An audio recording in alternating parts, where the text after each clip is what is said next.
Welcome everybody back to Boost in Motion, guys, and today I'm in the spirit of the holidays, and I want to make a video on the best bang for its buck modification for the Q50 Q60 VR30s. And there's a couple of changes I've seen out there, so these are going to be the list of the parts I recommend that you guys shop for this holiday season that I would actually choose. So anyway, guys, let's jump into it. But before we do so, let's do some housekeeping. If you are part of the Boost in Motion family, hit the like button. Guys, hit the like. This is one of the things that you guys can do for free. Just look at the like counter down there. If it looks a little low and if views are high and likes are low, that means you guys are forgetting to hit the like button. Now come on, hit the like. Also, if you are new to this channel and you like Q50 Q60 content, also I do have a Mercedes C63 on the channel. Check those videos out. If you like it, subscribe, hit the bell notification, and hit all. Anyways, let's hop into it. So I've already made videos in the past talking about some of the top modifications or the modifications I would recommend based on your budget for this platform over the last couple of years. In the upcoming future, probably in 2022, I'm going to be updating a lot of those videos because the platform has continued to change. We do have other manufacturers and companies who make different unique parts. So let's start with this first part. Shout out to these two companies. I believe it's Map Performance and PLM. Now, in 2021, some restrictions have changed on catalytic converters for this platform. If you guys want to know, catalytic converters just pretty much clean up the exhaust so that there's less carbon buildup in the atmosphere so it don't kill the earth. So there's still a lot of companies are a little afraid about this because they don't want to get cited by EPA, XYZ, or fined. But some companies have made some due diligence, and what they decided to do was, rather than decatting the car completely, they chose to go with a full catted replacement. Why is this? On the Q50 Q60 VR30s, we have a very restrictive upper and lower catalytic converter on our cars, right? 2 inches to 1.75 inches. It's very terrible, exceptionally terrible for exhaust flow. So one of the top modifications for this platform is to pretty much either do a lower downpipe or a full catlet system. Now, you also have another option of going with a full catted option, which is really good for, once again, still not burning it and killing the earth, but also you also get a gain in wheel horsepower because the exhaust flow is a lot better. So what they chose to do was go with a 3-inch system. PLM and Map Performance, and what they do is they replace the whole upper and down block pipe and just have one straight pipe, and they utilize an aftermarket catalyst system, usually a Gessie or any other brand out there, right? It all depends, right? And Map Performance, what I know, they use Gessies, which is pretty much high output catalytic converters. And for some of the people who's asking right now, well, is catalyst better? It's a very minimal change of wheel horsepower, but we're also thinking about on high end because some of these catalytic converters actually flow really good. Let me just use a quick example. A lot of these companies sometimes test exhaust flow and a certain amount of horsepower that can escape through it. So usually, if you're getting, let's say, let's use Gessies, right? For the Map Performance, they use a 300 cell count Gessie catalytic converter, and these are usually rated up to about 500 horsepower. That's per bank. So if your car is making, let's say for instance in our platform, it's common for our cars to be making about 500 horsepower 93. That means half of the bank, one bank, is making 250.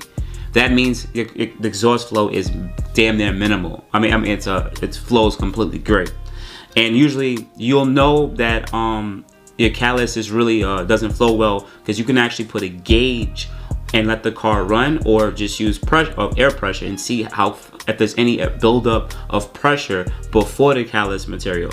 Majority of these tests that's done show that there's none. So does catalyst flow just as good?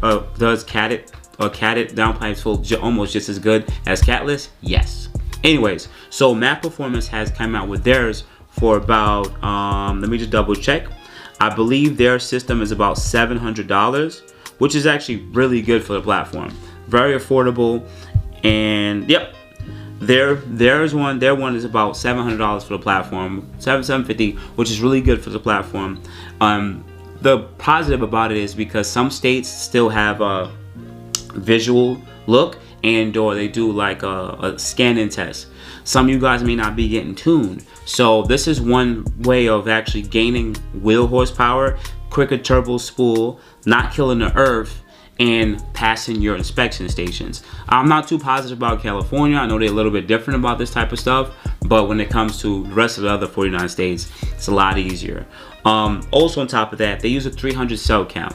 So to quickly explain that, usually when the cell count is like, let's say, comes from a 5 to a 4 to a 3 to a 2 to a 1, that means there's less catalyst material in the exhaust. That usually also means that the car, the flow is a little bit even better, but that means because it's burning up less amount of byproducts of the combustion, that you might trigger check engine light. So the 300 catalyst material is slightly different, and you right now, depending on model of your car, it may be between 300 and 400 cell count. That's right around, the regulations have changed recently. Shout out to Mike from AAM Competition, which told me about this. Like, the newer cars are like right around that. You might need a 400 cell count, but majority of them use 300 cell count. Now, I also want to include the second full catted downpipe here, and it's from PLM. Now they used to make uppers and lowers in full catless systems. Seems like they're only really doing uppers and full catless at this current moment, but now because of some of these rules and regulations, they hopped into the same community and they came out with a catted system too. Remember, this all could just really depend on the regulations now in the in the USA, where they're trying to come down on more on the emissions thing. So their system is right around that 750 range also. The only difference that I can see here, and I've been told that it actually looks pretty good and everything's going pretty good with it, is that they use a slightly a lower cell count. As I said before, the cell count really depends on how much the actual exhaust flows. So they went for the 200 cell count, which is one step from the 300, which means it should technically flow a little better. Now I'm gonna keep it as a disclosure. I don't know how much more better it's actually gonna be, but it's still a catted system and it should technically outflow a 300 cell count, right? Should be, from what I can see, both of them, these companies using this very similar steel, and from what I can see, they seem pretty much a go. So I'll put a link below to both these companies once again to let you guys know if you can go with these two systems. All right. Now, also moving forward, even though these do say 3-inch system, most of them have a reducer that go down to 2.5 inch, which means that you can usually bolt them up to any 2.5 inch exhaust, or it may have an adapter or adapter flange that can go to a 3-inch catback exhaust, such as AAM Competition and also MPRP exhaust. But usually those ones also still sell some kind of reducer so they can actually bolt on to the stock system. Also, what I want to throw into this same conversation when it deals with going with a full 3-inch catted downpipes is this. For my people who are JB4, we're not ever really gonna get a tune, and most of us just do like lower downpipes. But you will actually see a bit more peak wheel horsepower going with a full catted system over just a lower downpipe system. It's a little bit easier to install depending on the installer too, to go with the full system and still be good and not getting check engine lights. So you get the best benefits from the JB4 going with a full catted system rather than just doing lower downpipes. Also, the matte performance, or some of these companies might sit there and say this might be for rear-wheel drive or all-wheel drive only. That's not really the case. They use the same architecture. It's just usually that they've only tested on that car to know if it actually really fits. So they would just want to make sure that they're actually selling the right part, but it's usually interchangeable. Anyways, let's move on to the next part. Now, I want to put a disclosure here, right?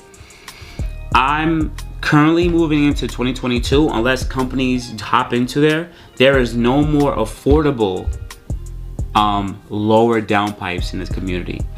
We used to have PLM that made $150 lower downpipes. Megad and one or two other companies right around that $200 range, low 200s. And I guess because of the supply shortage and certain things going on, they're just not making them right now. So most of the lower downpipes that I see for this community are $350, $400. And even though I used to recommend them in a good bang for its buck, I would recommend at this current point, if you're gonna still have a catted system, you could spend the $300, $400, or just spend some of these downpipes are like $450. Just go with the full 3-inch system. That's catted, because it will outflow just lower downpipes on stock upper cat. So I'm not gonna include lower downpipes in this video. Sorry guys. Now, or I'm not including up or down pipes either. I'm not really a fan of up or down pipes in stock lowers. Doesn't make any sense. Now, I want to hop into, we're going to still stick on the idea of an exhaust. This one's going to be a wild card. You guys can laugh about it, but Rev9 Exhaust. I've had this on my Q50, and the reason why I like this system is it fills in a gap of where we would want to hook up our car. Let me quickly explain. So most of you guys may do just a muffler delete, right? Let's say you got, I don't know, an OBX muffler delete, and you went and got lower downpipes. Some of you guys like to Frankenstein it, and then now you're like, okay, I want to change the YPIPE and mid-pipe, right? But most times you're gonna have to either replace the whole system or do some kind of other customization. You'll go with like a Tanami YPIPE or an OBX mid-pipe. It's a Frankenstein exhaust. They don't have similar brands, but here's where PLN comes in, and they offer a system where that you can actually purchase a YPIPE, 2.5-inch YPIPE, and a 2.5-inch mid-pipe all together. It's like $420 or $400. I got it on my, I think it's still for around the $400 price. And the great thing about this system is it bolts up to any other axle back, aftermarket axle back, or aftermarket lower downpipe or full downpipe.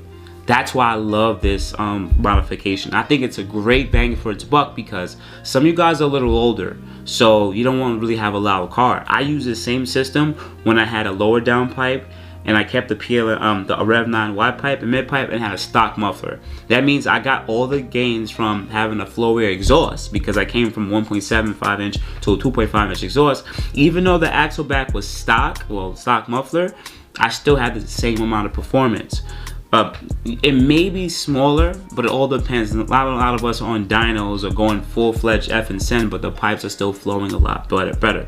And it does change up some of the exhaust noise, but it doesn't give you the drone and raspiness even out your stock muffler, right? Also, you can pair this with almost any other aftermarket axle back, so it just gives you that adjustability, and I freaking love that. So I think it's a really good bang for its buck, and I'll put that link below to that for the guys who already have some kind of Frankenstein exhaust and you just want to fill in the gap between your lower downpipe and your axle back. All right. Anyways, moving forward, what I want to do now is talk about heat exchangers for this platform. And at this current moment, a couple more companies came into the picture, but I'm gonna keep it honest with you.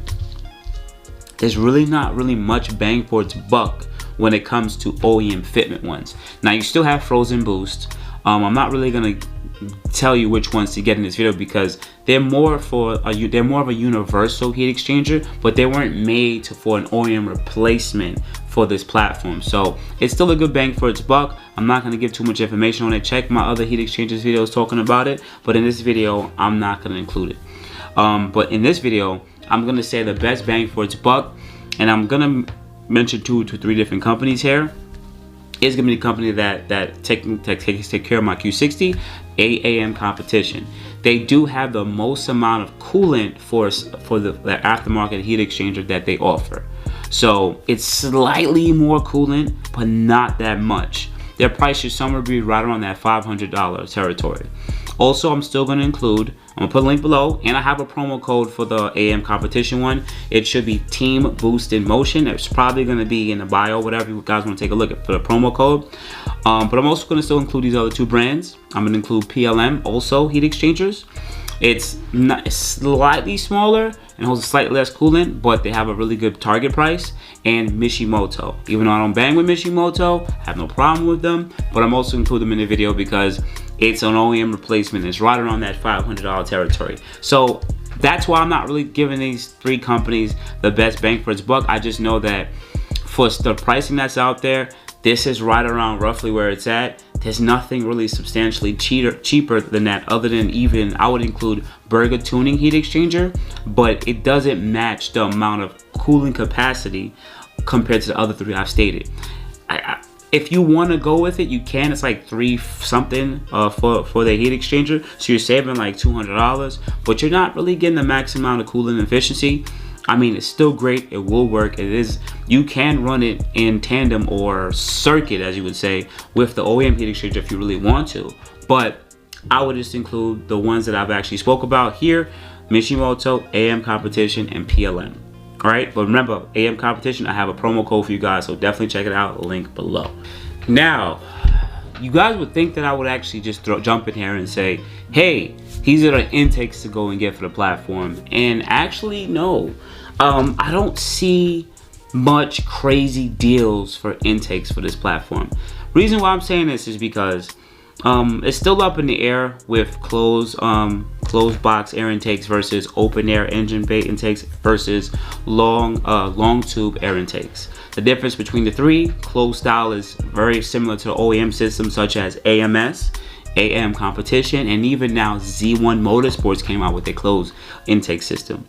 Usually you'll have lower IATs, and that should translate to slightly better CAT or charge air attempts. You do have open engine air bay intakes.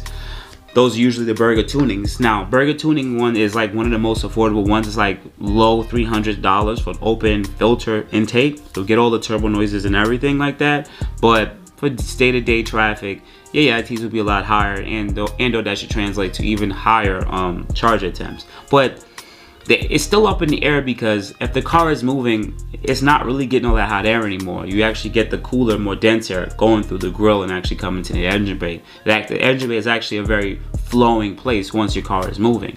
So it's still up in the air when it comes to these intakes, and tuning is definitely recommended to get the best benefit from these intakes. But I really don't have any that I'm actually going to sit here and recommend that, hey, you should get this for its best bang for its buck. I think you guys should actually stay with the stock air intakes, which I did on my second Q60. I do have AM Competition intakes now, but I was helping bringing it to market for you guys. But to be honest, you can stay with stock air intakes. If not, if I was gonna go do intakes, I would go to a closed box such as AM Competition or AMS or Z1 Motorsports. Remember, I have a promo code for the AM Competition also, Team boostinmotion, link below. All right, so finally, I really didn't give you guys too much best bang for its buck parts for this car, because I believe now not a lot of parts are really as affordable, because I know the prices where it used to be and where they are now, and I don't really think you guys are getting the best benefit from it. So the way I like to think about things is what is the price per horsepower, right? And some people don't think about it that way, but I do. How much money am I spending to get a certain outcome? And 3 to 4 years ago, when people used to ask me, what's one of the first modifications you should do to a 3.0T when it comes to performance-wise, right? For horsepower. Everyone used to sit there and say heat exchangers because it retains the amount of power, right? But I also used to sit there and say, listen, the best bang for its buck is a Burger tuning JB4. You plug it in, you set it to map 2, 3, 4, whatever map, and you call it a day, right? And I've shown you guys different videos and times and the difference of going between 2 different maps and how much more quicker it would make your car. Even my recent video I did with the JB4 boost control on my C63, it was a $700 modification that yielded me 70 wheel horsepower. So that's literally about $100 per 10 horsepower, right? That I technically spent. But if I would have went with, let's say, a full-fledged tune, which is about $1,600 starting, and that's depending on the company, the amount of money that I spend per horsepower, when those tunes only yield you about 60 to 80, maybe almost 100 horsepower, you see the difference between the price per horsepower. So what I'm gonna also include at the end of this video is, I still recommend the JB4 boost controller for a majority of people who are entry level coming into this platform, and they just really don't know too much about tuning and stuff, and they don't feel comfortable going with a full-fledged tune. Shout out to my tuner, Racebox Hussein. Even though he is fully taking care of the Q60, I still recommend him as one of the top tuners for the VR30 platform, Q50 Q60. I love the guy's business and I love how it's growing. But for the people who still may not feel comfortable with the tuning, I'm still going to recommend a JB4 boost controller, because I still think it's one of the best bang for its bucks modification for people coming to this platform that are really new and not really immaculate. I don't want to say that's a completely wrong word to say. That's just not really used to this type of tuning and performance. And some of you guys are just simple dudes like me. You just get a regular Q50 Q60. You don't really want to do too much. You want to just keep the car stock, maybe add spacers, and you just want to bump in power. So you slap in a JB4 boost controller, and then you can jump up about between 60 to 80, almost 100 horsepower over stock, depending on the model. Usually, if it's a regular 300 horsepower version, then it would be up to 100 horsepower. But if it's a Red Sport, it's usually between like 50 to 60, because both ways the turbos can only spin but so fast, and Red Sport turbos usually the amount of PSI is usually a little higher. All right, so I don't want to confuse you guys. So I'm gonna bring the close to the video here when it comes to the top performance modifications of the end of 2021 for the best bang for its buck modifications that I would actually purchase on my car. Anything else outside of that is mostly just a full catback system from a certain brand, intakes, whatever. You can definitely choose that to do so within the community if you want, but if it was up to me, these are the stuff that stands out that I'm like, this is a good bang for its buck, depending on where you're at in the park community and what you actually want to do. So full catted downpipes, 3-inch, really great price for what you're actually getting in price and return and power and reliability. I would recommend YPIPE mid-pipe combo from Rev9. Reason being is it can be interchanged with any lower downpipe, full downpipe, or axle back system that you already might have. If you already want to go with a full catback system, then don't purchase this. Right? These are mainly for people who already kind of made some modifications. Number 3, heat exchanger upgrade. It's very important. There's really no down bang for its buck really for it, but I'd still give you my recommendations between AAM competition, Mishimoto, or PLM, or even if you want to go on the cheaper route, you can go with the frozen boost or burger tuning versions. But I don't think it's the best bang for its buck. It's still a good bang, but I'll leave it up to you guys. Just check my other heat exchanger videos about it. I've went way more in detail on it and the ones I would actually recommend. And finally, I didn't include intakes. There are intake systems out there, but I don't think they're really good bang for its buck necessarily, because I don't know how much money you spend on them, unless you just want the noise. If you want the noise, then I recommend burger tuning. And finally, to get the quickest bump in power and not really do too much and know that the car is still safe, you can go with burger tuning JB4 boost controller, set the maps, and call it a day. But if you want to get taken care of and get the sauce, definitely check out my boy Racebox. They will definitely tune your car and you'll get the most performance out of your VR30 Q50 Q60 that you can ever get in this platform. Outside of that, guys, you have a good morning, good afternoon, good night. Thank you so much. I know this video was super long. If you made it here, hit the like button. Come on, hit the like. Or if you're also new here and you watched this whole video and you enjoyed it, you find it to be informative, and you're still undecided, watch some other videos. And if you like it, subscribe to the channel, hit the bell notification, and hit all. Outside that, guys, you have a good morning, good afternoon, good night. Thank you so much. I appreciate you guys so much. I love y'all. You guys have a good day.